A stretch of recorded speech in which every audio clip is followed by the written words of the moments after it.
Sahabat-sahabatku yang saya cintai karena Allah, alhamdulillah nasta'inu billah. Kita memohon pertolongan kepada Allah Subhanahu wa taala. Hari ini kita akan membahas tentang sebuah surah di mana surah ini terdapat dalam juz 27 dan surah ini begitu luar biasa, Masya Allah, kalau kita bisa mentadabburi ayat demi ayat ya dalam surah Ar-Rahman. Dan kita tahu surah Ar-Rahman ini terdiri dari 78 ayat dan termasuk kalau dalam mushaf itu surah ke-55.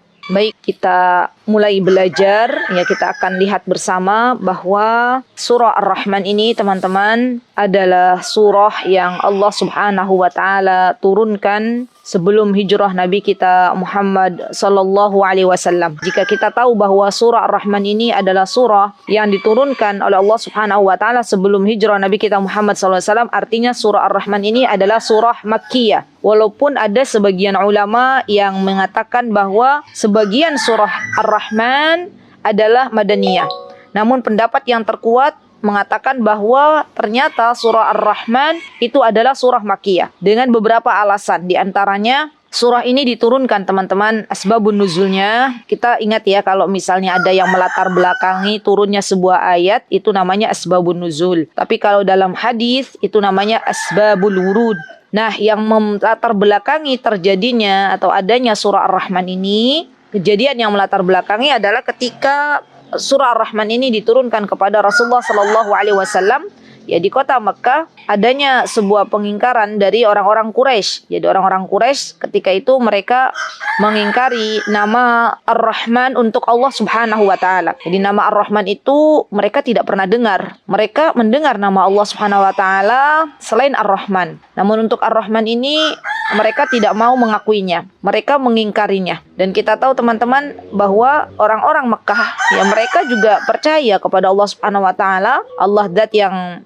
menciptakan, Allah zat yang memberikan rizki ya. Mereka mempercayai tauhid rububiyah, tapi mereka tidak mempercayai yang namanya menyembah Allah Subhanahu wa taala. Dilihat dari sini maka jelas ya surah Ar-Rahman adalah surah Makkiyah. Kemudian yang kedua, surah Ar-Rahman ini teman-teman ketika Allah Subhanahu wa taala turunkan kepada Rasulullah SAW, suatu hari pernah Ibnu Mas'ud, berarti namanya Abdullah Ibnu Mas'ud.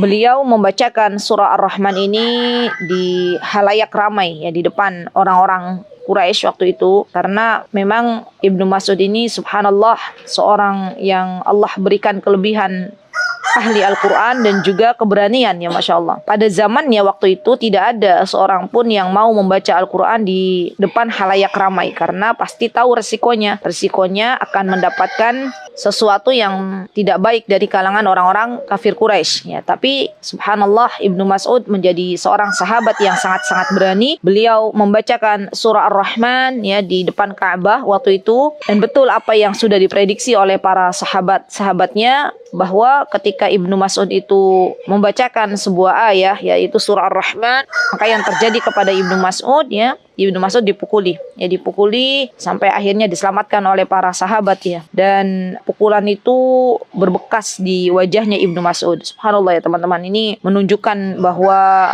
para sahabat ridwanullahi alaihim itu adalah orang-orang yang mereka sudah tidak lagi memikirkan diri mereka sendiri. Kalau mereka tahu itu ada kemaslahatan ya untuk Allah dan Islam, maka mereka lakukan, Masya Allah, walaupun tahu konsekuensi yang harus dihadapinya. Baik, kita belajar dari surah Ar-Rahman ayat pertama. A'udzubillahi minasyaitonirrajim. Bismillahirrahmanirrahim. Ar-Rahman 'allamal Qur'an. Ayat yang pertama adalah Ar-Rahman, dan kita tahu Ar-Rahman itu adalah nama dari nama Allah Subhanahu wa taala ya, Ar-Rahman. Dan kita tahu bahwa Ar-Rahman ini berbeda dengan Ar-Rahim. Para ulama berbeda pendapat dalam memaknai apa itu Ar-Rahman dan apa itu Ar-Rahim. Yang pertama teman-teman, mereka mengatakan bahwa perbedaan Ar-Rahman, bahwa rahmannya Allah, kasih sayangnya Allah itu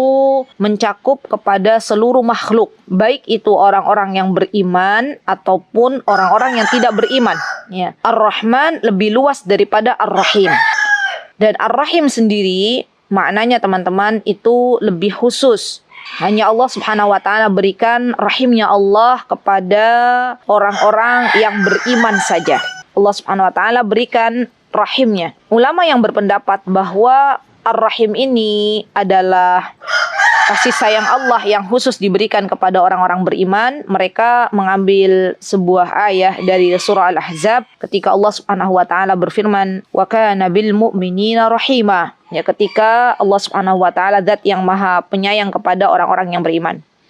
Di sini para ulama mengambil sebuah pendapat bahwa Ar-Rahman itu lebih luas cakupannya kasih sayang Allah kepada hamba-hambanya yang beriman ataupun yang tidak beriman. Dan Ar-Rahim spesial untuk hamba-hambanya yang beriman. Nah, ini pendapat dari kalangan utama ya, dari kalangan ulama mengenai tentang Ar-Rahman dan Ar-Rahim.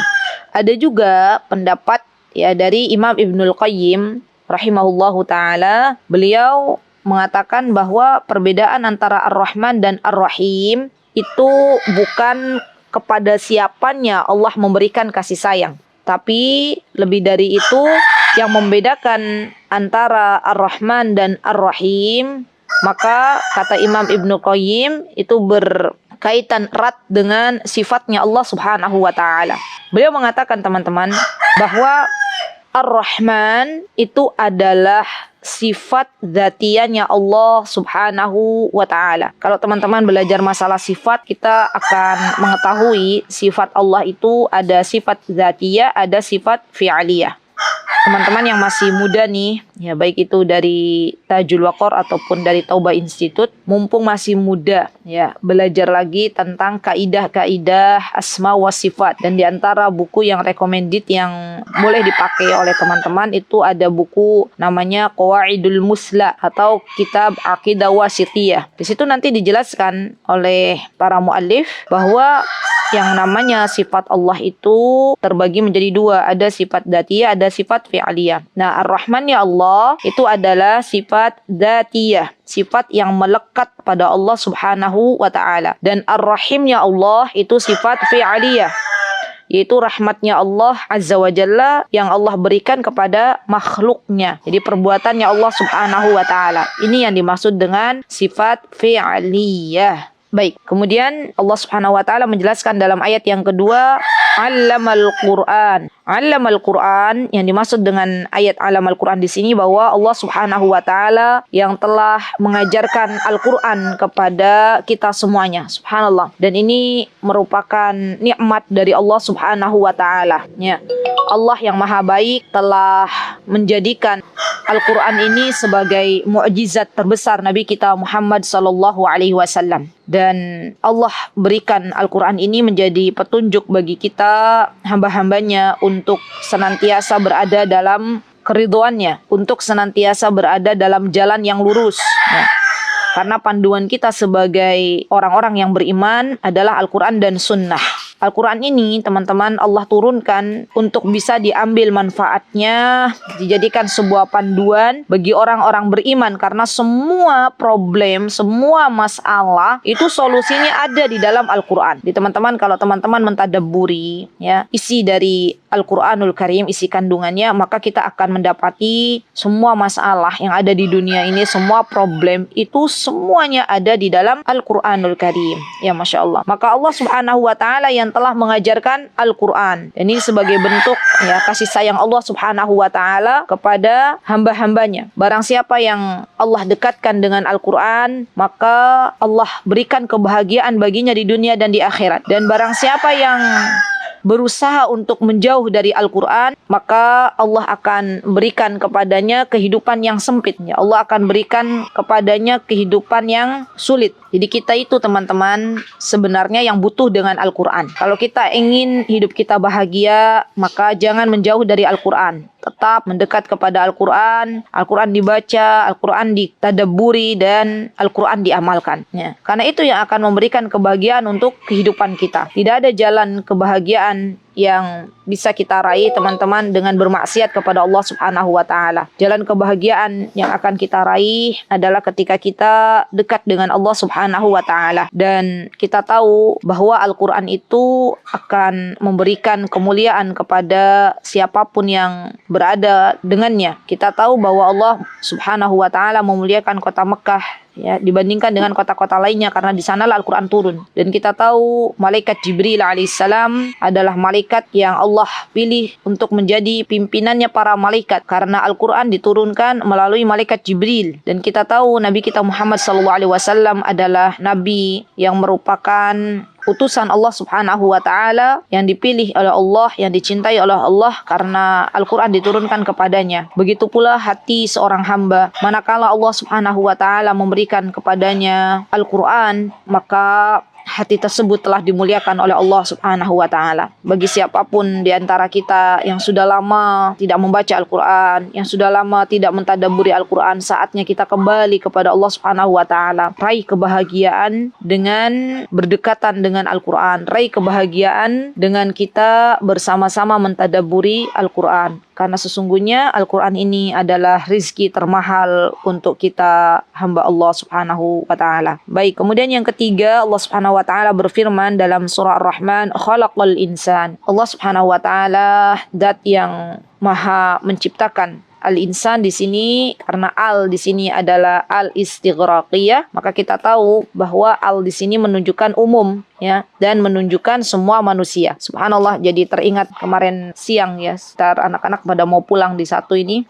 Alhamdulillah ada kegiatan klasikal jadi nyambung ya. Anak-anak alhamdulillah diperkenalkan oleh ustazah di sini dengan nama Allah Subhanahu wa taala dan juga mengenalkan siapa Allah Subhanahu wa taala. Pas kemarin temanya Al-Khaliq, sama ya, Masya Allah. Al-Khaliq, Allah yang maha menciptakan. Kenapa kami berusaha untuk mengenalkan Allah Subhanahu wa taala kepada diri anak-anak kami yang ada di satu ini dari sejak dini? Tujuan utamanya adalah agar mereka itu semakin dekat dengan Allah Subhanahu wa taala. Begitu pula saya berpesan kepada siapapun yang ada di sini sebagai seorang gurukah atau sebagai orang tua dari anak-anak, mari kita mulai kenalkan kepada anak-anak tentang Allah Subhanahu wa taala. Bisa dengan pertama dengan mengenalkan bahwa Allah Azza wa Jalla itu adalah zat yang maha menciptakan, khalaqal insan, telah menciptakan manusia. Jadi kita yang menciptakan itu adalah Allah. Ya, kalau kemarin ustadzahnya mengenalkan bahwa yang telah menciptakan tangan anak-anak itu adalah Allah Subhanahu wa taala. Kenapa saya tekankan agar anak-anak dini itu lebih mengenal Allah Subhanahu wa taala? Karena besok teman-teman, kalau anak-anak kita sudah lebih dekat mengenal Allah Subhanahu wa taala, maka ketika mereka beranjak ya di usia-usia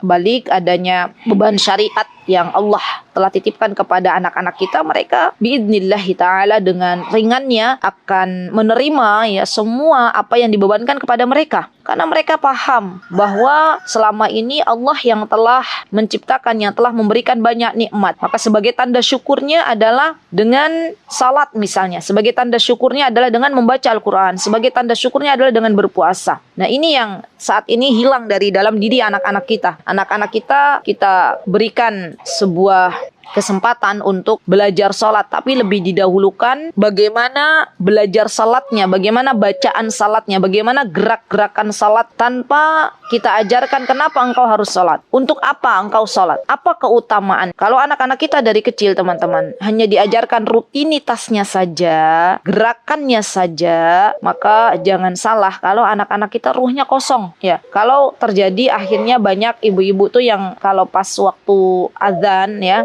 berkumandang, anaknya nggak mau sholat karena mereka belum paham ya untuk siapa saya sholat, kepada siapa saya sholat. PR untuk kita semuanya, kenalkan Allah Subhanahu wa ta'ala, nama-nama Allah, sifat-sifat Allah kepada anak-anak. Tujuan utamanya agar anak-anak kita lebih dekat dengan Allah Subhanahu wa ta'ala. Kemudian yang keempat, nah ini juga bisa nih kita kenalkan ya kepada anak-anak, Allamahul Bayan. Allah Subhanahu wa ta'ala zat yang mengajarkan kita semuanya al-bayan, untuk bisa mengungkapkan apa yang ada di dalam hati kita. Ada ulama yang mengatakan yang dimaksud dengan al-bayan di sini adalah berbicara. Ya, ada yang mengatakan juga termasuk di antara al-bayan di sini adalah Allah berikan kepada kita fitrah untuk bisa menulis. Ya, karena kita tahu yang namanya berbicara dan menulis itu adalah cara di antara cara manusia mengungkapkan apa yang ada dalam hatinya. Ya, maka cara di antaranya adalah dengan menulis dan dengan berbicara. Dan subhanallah, Ini merupakan kasih sayang Allah Subhanahu wa taala yang telah Allah berikan kepada kita semuanya. Kita tahu semua bayi yang dilahirkan ke dunia ini tidak ada satupun yang mampu berbicara kecuali yang telah Allah izinkan, kecuali bayi Nabi Isa alaihissalam, ya. Dan ada satu bayi lagi yang bisa berbicara, bayinya Juraij. Dan ada juga bayi yang Allah takdirkan bisa bicara, ada bayi anaknya Bani Israel. Di zaman dulu ada kisahnya itu, teman-teman nanti bisa baca ulang ya.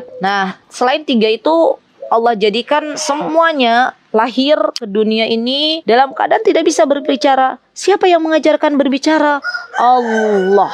Yang mengajarkan berbicara Allah. Maka saat Allah berikan kepada kita untuk bisa berbicara, untuk bisa menulis, jangan sampai itu membuat kita sombong. Karena sejatinya kita itu berawal dari ketidaktahuan. Allah yang mengajarkan itu semuanya.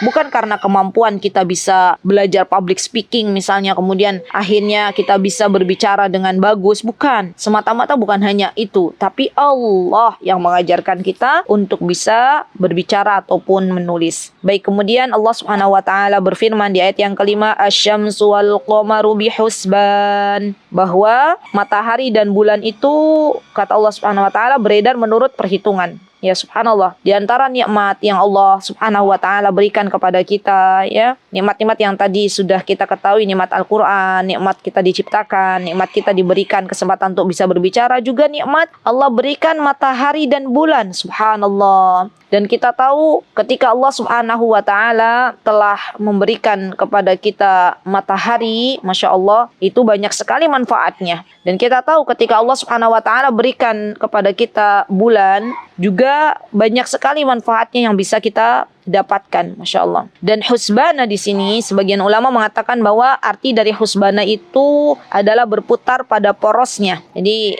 matahari dan bulan ini berputar gitu ya. Dan ini menunjukkan bahwa yang namanya bumi itu bulat. Kalau ada teman-teman mengatakan berdebat gitu ya, bumi itu bulat atau datar, maka saya katakan bahwa Syekhul Islam Ibnu Taimiyah, beliau mengambil sebuah pendapat bahwa bumi itu bulat kalau dilihat dari jauh. Maksudnya kalau kita lihat dari luar angkasa, maka akan diketahui bahwa bumi itu adalah bulat. Ya. Dan ada yang berpendapat bahwa yang dimaksud dengan husbana di sini adalah hitungan. Ya, jadi yang pertama yang dimaksud dengan husbana adalah sesuatu yang berputar pada porosnya. Yang kedua adalah hitungan di matahari dan bulan yang berjalan itu sesuai dengan hitungan yang sudah ditentukan oleh Allah Subhanahu wa taala. Ya, dari sini kita bisa akhirnya belajar ya bahwa adanya hitungan bulan, adanya hitungan matahari, subhanallah. Dan ini hikmah ya teman-teman dari penciptaan bulan dan matahari. Ya, bisa dibayangkan enggak kalau sehari itu semuanya ya Allah penuhi dengan tidak ada bulan, matahari terus. Ini kan nanti juga akan berdampak ya kepada manusia, subhanallah. Dan ini dengan kasih sayang Allah, Allah kasih matahari dan bulan agar kita bisa mengambil hikmah yang banyak dari keduanya, subhanallah. Kemudian Allah Subhanahu wa taala juga memberikan kepada manusia adanya wan najmu wasyajaru yasjudan, ya, subhanallah. Wan najmu wasyajaru yasjudan. Di sini dikatakan bahwa para ulama mengatakan bahwa arti kata an-najmu ini ada perbedaan pendapat ya. Ada yang mengatakan arti an-najmu di sini adalah bintang-bintang ya. Dan ini dikuatkan oleh pendapatnya Ibnu Katsir bahwa arti an-najmu adalah bintang. Ada juga yang mengatakan bahwa arti an-najmu di sini adalah tumbuh-tumbuhan ya. Wallahu taala alam, yang jelas para ulama mengartikan ini. Jadi an-najmu kalau kita kan yang lebih masyhur ya, an-najmu di sini adalah bintang. Tapi ternyata ada pendapat lain yang menyebutkan bahwa arti an-najmu di sini adalah tumbuh-tumbuhan ya, Masya Allah. Dan asyajar di sini adalah pohon ya. Jadi baik itu bintang maupun pohon-pohonan atau tumbuhan, semuanya tunduk kepada Allah Subhanahu wa taala. Semuanya sujud kepada Allah Subhanahu wa taala ya, Masya Allah. Lihat teman-teman bagaimana mereka benar-benar makhluk Allah yang begitu mengagungkan Allah Subhanahu wa taala. Apapun yang Allah perintahkan mereka akan lakukan. Masya Allah. Dan banyak di dalam ayat-ayat Al-Quran yang menunjukkan bahwa semua makhluk Allah ya, yang ada di dunia ini, baik itu di bumi maupun di langit, semuanya tunduk dan patuh kepada Allah Subhanahu wa Ta'ala. Hanya manusia yang terkadang tidak mau patuh kepada Allah Subhanahu wa Ta'ala. Baik. Kemudian di ayat yang ketujuh Allah Subhanahu wa Ta'ala menyebutkan was-samaa'a rafa'aha wa wada'al mizan. Di antara nikmat yang Allah Subhanahu wa Ta'ala berikan kepada kita nih teman-teman, Allah ciptakan langitnya. Bahkan Allah Subhanahu wa Ta'ala, Allah telah menciptakan langit, dan Allah Subhanahu wa Ta'ala yang telah menjadikan langit tersebut sebagai atap ya dari kita yang hidup di bumi ini. Masya Allah. Jadi memang Allah telah tinggikan langit tersebut tanpa adanya tiang ya. Subhanallah. Coba teman-teman, kalau kita mentadabburi ciptaan-ciptaan Allah, maka kita akan mendapati, kita lihat langit ya, subhanallah, yang megah luar biasa telah Allah ciptakan tanpa tiang, subhanallah, dan tidak rubuh. Allah Subhanahu wa Ta'ala mengatakan Allahul ladzi rafa'as samawati bighairi 'amadin tarawunaha. Allah yang telah meninggikan langit tanpa tiang ya, sebagaimana yang kita lihat. Dan ini bisa menjadi bahan pembelajaran bagi kita teman-teman, kepada anak-anak, bahwa kalau kita lihat ciptaan Allah yang begitu megah, begitu luar biasa, di antaranya adalah langit, kita katakan kepada anak-anak kita, nak, subhanallah, Allah telah ciptakan langit itu untuk kita agar menjadi atapnya. Karena Allah Subhanahu wa Ta'ala menyebutkan wa ja'alnas samaa'a saqfan mahfudha. Allah yang telah menciptakan langit ini sebagai atap untuk kita sebagai hamba-hambanya. Dengan kasih sayang Allah, Allah berikan ini, subhanallah. Lihat nak, langit begitu besar ya, Allah ciptakan untuk kita. Dan ini nikmat dari Allah Subhanahu wa Ta'ala. Wa wada'al mizan. Dan Allah Subhanahu wa Ta'ala ciptakan pula ya, di antaranya adalah al-mizan. Ada beberapa pendapat ya, dimaksud dengan al-mizan di sini, ada yang mengatakan bahwa mizan ini adalah timbangan, dan ada yang mengatakan bahwa arti mizan di sini adalah keseimbangan ya. Jadi Allah telah ciptakan ini untuk kita sebagai hambanya, nikmat yang begitu luar biasa. Kemudian Allah Subhanahu wa Ta'ala ketika menciptakan timbangan ya, Allah memerintahkan untuk kita alla tatghaw fil mizan. Maka janganlah engkau merusak timbangan atau keseimbangan yang Allah Subhanahu wa Ta'ala telah berikan. Ada yang mengatakan kalau timbangan berarti arti makna, kalau timbangan yang sebenarnya, arti kata di sini alla tatghaw itu artinya adalah janganlah engkau rusak, maka ketika kita menimbang sesuatu janganlah kita kurangi. Kalau yang mengatakan, ulama yang mengatakan arti dari kata al-mizan di sini adalah keseimbangan, artinya kita sebagai manusia, sebagai hamba Allah diminta untuk berbuat seadil-adilnya. Ketika mengukur sebuah perkara, misalnya seorang qadhi, seorang hakim, ketika melihat ada perkara yang dihadapinya, maka putuskanlah dengan timbangan keadilan. Ya, jangan mendolimi di antara yang mengadu kepada hakim tersebut. Jadi dua makna ini masuk semuanya. Ya. Kemudian Allah Subhanahu wa Ta'ala memerintahkan kepada kita wa aqimul wazna bil qisti wa la tukhsirul mizan. Dan tegakkanlah timbangan tersebut, tegakkanlah keseimbangan tersebut bil qist, dengan adil, ya, dengan adil, dan janganlah kita mengurangi timbangan tersebut atau mengurangi keseimbangan tersebut, karena Allah Subhanahu wa Ta'ala mencintai hamba-hambanya yang senantiasa berbuat adil ya, Masya Allah. Baik, kemudian Allah Subhanahu wa Ta'ala zat yang maha luar biasa ya, memberikan nikmat yang begitu banyak kepada kita manusia ya, di antaranya Allah Subhanahu wa Ta'ala jadikan bumi sebagai tempat ya yang kita hidup di dalamnya. Wal arda wada'aha lil anam ya, subhanallah. Allah Subhanahu wa Ta'ala menjadikan bumi dibentangkan untuk kita sebagai makhluknya. Allahu Akbar. Dan di antara nikmat Allah ya, bumi ini kan tadi berputar ya, dan subhanallah Allah menjadikan kita itu tidak terasa ya berputar ya enggak. Dan ini merupakan nikmat dari Allah Subhanahu wa Ta'ala. Coba kalau misalnya kita itu yang hidup di bumi ini merasakan adanya perputaran, kira-kira kita itu akan jatuh ya kan? Subhanallah. Bagi teman-teman yang pernah diuji oleh Allah Subhanahu wa Ta'ala dengan vertigo, itu kan muter gitu kan, itu aja nggak bisa duduk ya, mesti jatuh lagi gitu ya, karena yang ada di depannya itu berputar ya, berputar, Masya Allah. Maka dari itu ini merupakan nikmat dari Allah teman-teman, ketika Allah membentangkan bumi ya, dengan segala apa yang ada di dalamnya, dan untuk menjadikan seharusnya kita lebih bersyukur lagi kepada Allah Subhanahu wa taala. Dan dengan kebaikan Allah telah sediakan bagi kita ya, di ayat yang ke-11 fiha fakiha. Allah Subhanahu wa taala telah sediakan bagi kita fakiha, buah-buahan. Subhanallah. Buah-buahan yang mana kita tahu buah-buahannya bermacam-macam ya, warnanya, bermacam-macam bentuknya. Subhanallah. Kalau kita makan buah-buahan ya teman-teman, kita tuh bukan cuman makan, tapi kita benar-benar mengamati dengan buah-buahan yang warna-warni.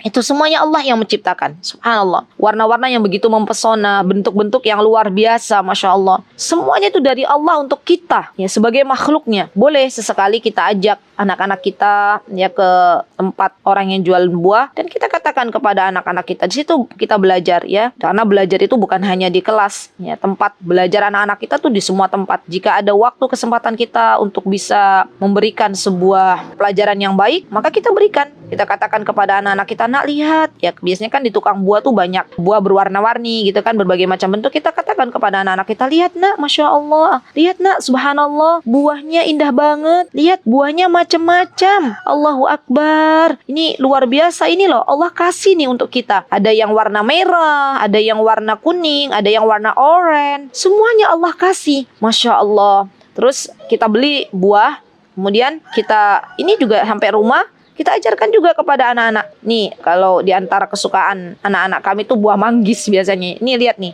manggis nak, kulitnya tebal, Masya Allah. Dibuka, ini Allah lah yang menciptakan. Lihat, Allah melindungi buah manggis dengan kulit yang tebal, rasanya manis, rasanya segar. Dan ini Allah kasih untuk kita. Jadi kita harus bilang apa? Alhamdulillah. Nah, ini kita ajarkan ya, sehingga anak-anak kita itu paham, oh ternyata Allah yang telah memberikan kepada kita buahnya. Dan jangan lupa ketika makan baca bismillah. Wan nakhlu dzatul akmam. Lihat, dan Allah juga yang telah memberikan kepada manusia an-nakhl. An-nakhl itu adalah pohon kurma yang kita tahu pohon kurma itu memiliki kelopak mayang. Jadi pohon kurma itu Allah telah berikan, subhanallah, dengan sebuah penciptaan yang luar biasa, Masya Allah. Para ulama menyebutkan bahwa yang dimaksud dengan Dzatul Akmam ya, itu adalah serbuk sari pada kurma ya, yang terletak di dalam kelopak dan menutupinya, subhanallah. Dan ada yang mengatakan bahwa yang dimaksud dengan Dzatul Akmam ini adalah serabut yang menutupi batang kurma, subhanallah, hingga seakan-akan buah kurma itu tertutupi dengan serabut tersebut. Allahu Akbar. Ini bisa loh teman-teman, kalau suatu hari teman-teman diberikan kesempatan oleh Allah Azza wa Jalla untuk melihat langsung pohon kurma ya, beserta Anda tercinta atau bersama orang-orang yang kita cintai, kita mulai mentadabburi pohon kurma tersebut ya, Masya Allah. Dan kita akan dapati pohon kurma itu adalah pohon yang luar biasa ya, bisa bermanfaat. Semuanya itu tidak ada yang terbuang. Apa yang ada dalam pohon kurma itu semuanya bermanfaat untuk kita sebagai makhluknya Allah Subhanahu wa taala. Semuanya terpakai, Masya Allah ya. Kayunya atau batangnya, terus daun-daunnya ya kan, buahnya, semuanya terpakai, tidak ada yang terbuang. Allahu Akbar. Dari situ kita bisa mengambil sebuah pelajaran bahwa pohon kurma saja bisa memberikan manfaat untuk hambanya Allah Subhanahu wa taala. Bagaimana dengan kita manusia yang mana Allah ciptakan kita ini di antara hikmahnya untuk memberikan manfaat kepada orang lain. Jadi jangan sampai kita kalah dengan pohon kurma. Pohon kurma yang banyak memberikan manfaat, yang nanti padahal besok tidak dimintai pertanggungjawaban oleh Allah. Dan apalagi kita ya sebagai manusia yang kelak nanti akan dimintai pertanggungjawaban oleh Allah. Maka jadilah kita orang-orang yang banyak memberikan manfaat seperti pohon kurma. Rasulullah SAW mengatakan, khairun nasi anfa'uhum linnas. Sebaik-baik manusia adalah orang yang bermanfaat untuk orang banyak. Katakan kepada diri kita, sudah seberapa banyak manfaat yang kita berikan untuk sesama hamba Allah. Jangan sampai kita menjadi orang yang tidak peduli dengan orang lain. Jangan sampai kita menjadi orang yang tidak peduli dengan lingkungan. Semua akan ditanya oleh Allah Subhanahu wa taala. Baik, kemudian Allah Subhanahu wa taala berfirman, wal habbu dzul asfi war raihan. Al habbu adalah biji-bijian, al-as ya, yang mana di sini al-as itu adalah biji-bijian yang berkulit, dan wal asfi war raihan adalah bunga-bunga yang harum baunya. Subhanallah teman-teman ya. Allahu Akbar. Kita tahu bahwa di antara biji-bijian yang telah Allah berikan kepada kita sebagai makhluknya itu ada yang berkulit. Dan misalnya biji gandum. Ya, biji gandum itu Masya Allah luar biasa. Manfaatnya banyak sekali untuk kita. Masya Allah. Dan pastinya ini adalah pemberian dari Allah Subhanahu wa Ta'ala agar kita bisa lebih bersyukur. Kemudian bunga-bunga yang begitu harum, misalnya bunga mawar, ya boleh teman-teman menanam bunga mawar. Kemudian nanti bunga mawar itu tumbuh dengan beraneka ragam warna, ya subhanallah cantik gitu kan. Terus dipetik, kalau sudah masanya atau diajaklah anak kita untuk mencium bunga mawar itu, bagaimana nak aromanya wangi gitu ya. Nah ini saya senang juga kalau misalnya di sini di Sekolah Alam Tahfiz Unggulan ini kalau misalnya memang ada sesuatu yang ingin diajarkan untuk anak-anak, kita petik gitu ya, dan kita biarkan anak-anak mencium bau aromanya. Pernah suatu hari kami di sini ada kemangi. Terus saya mulai ajak anak-anak perempuan yang kecil-kecil itu, ayo nak belajar. Ini namanya apa? Namanya kemangi. Dipetik bunganya, coba diremas terus dicium. Terus mereka mencium, Masya Allah. Itu mengajarkan kepada anak-anak kita bahwa sebenarnya subhanallah Allah Azza wa Jalla itu telah menciptakan berbagai macam bunga, dan dari bunga itu subhanallah keluar aroma yang luar biasa ya, alami, tidak disemprot parfum tapi subhanallah bisa memberikan aroma yang wangi. Saya jadi teringat juga dengan bunga kesukaan ibu ya. Jadi ibu tuh suka kalau ada bunga sedap malam ya Masya Allah. Dan kalau di rumah ada bunga sedap malam itu Masya Allah aromanya luar biasa ya, wangi gitu loh. Walaupun tanpa parfum Masya Allah itu sudah menjadi sebuah hal yang luar biasa, pemberian dari Allah Subhanahu wa Ta'ala. Semoga Allah menjaga beliau, ya menjaga orang tua kita semuanya. Dan semoga Allah Subhanahu wa Ta'ala merahmati orang tua kita yang sudah meninggal dunia. Ya baik, kemudian yang terakhir insya Allah kita akan belajar sampai ayat ke-13 dulu ya, pelan-pelan, yang penting diamalkan. Baik, kemudian Allah Subhanahu wa Ta'ala berfirman di ayat yang ke-13, wa bi ayyi ala'i rabbikuma tukadziban. Maka nikmat yang manakah lagi yang telah Allah berikan yang kita dustakan? Subhanallah, yang kamu dustakan. Karena memang manusia itu terkadang lalai dari mensyukuri nikmat Allah Subhanahu wa Ta'ala. Coba kalau kita tadabburi ya teman-teman, dari ayat 1 sampai ayat ke-12, itu kan Masya Allah ya, Allah berikan itu tuh semuanya untuk kita nih sebagai manusia, sebagai hambanya Allah. Dan kalau kita lihat dari ayat 1 sampai ayat ke-13, itu banyak sekali nikmat yang telah Allah Subhanahu wa Ta'ala berikan untuk kebaikan kita sebagai manusia. Tapi sayang, banyak di antara manusia hamba Allah itu yang lupa untuk bersyukur kepada Allah atas segala nikmat yang telah Allah berikan kepada kita sebagai hambanya. Semoga Allah Subhanahu wa Ta'ala menjadikan kita semuanya hamba-hambanya yang senantiasa mengingat-ingat kembali nikmat Allah. Barakallahu fikunna jami'an, jazakunallahu khaira. Saya cukupkan sampai di sini. Mudah-mudahan apa yang kita dengar bersama menjadi ilmu yang bermanfaat. Mudah-mudahan kita semakin dekat dengan Allah Subhanahu wa Ta'ala. Aqulu qawli hada wa astaghfirullah li wa lakum wa akhiru da'wana anil hamdulillahi rabbil alamin. Assalamualaikum warahmatullahi wabarakatuh.